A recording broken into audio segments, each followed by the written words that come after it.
students, welcome back to the Becom Brigade. So last class में what we have studied about the basic terminologies which are used in business law. So today we will start with essential elements or essential requirements of a valid contract. So basically there are 10 essentials of a valid contract, but to begin with we are studying with only 3 of them.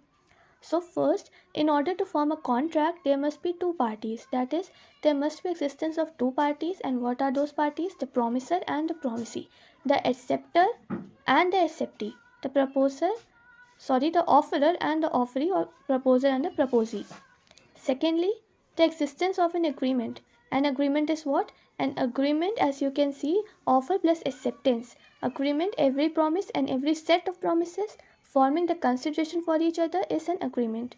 So, their second point is the presence of an agreement. An agreement, when binded with legal enforceability, becomes a contract. So, the third stage constitute of legal obligation, that is, for an agreement to become a contract, it must give rise to a legal obligation, that is, a legal duty, which is enforceable by law, that you all know. The parties must have the intention to impose a duty on the promiser to fulfill the promise and the right on the part of the promisee to claim its fulfillment. That is what it is saying in simpler terms or in simpler words.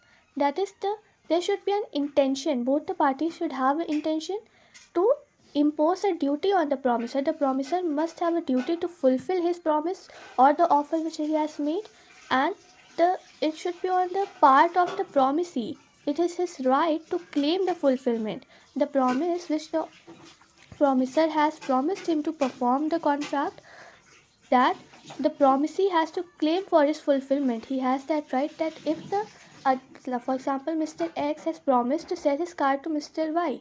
So Mr. Y, it is the right of Mr. Y to claim his fulfillment and ask Mr. X for the performance of that contract.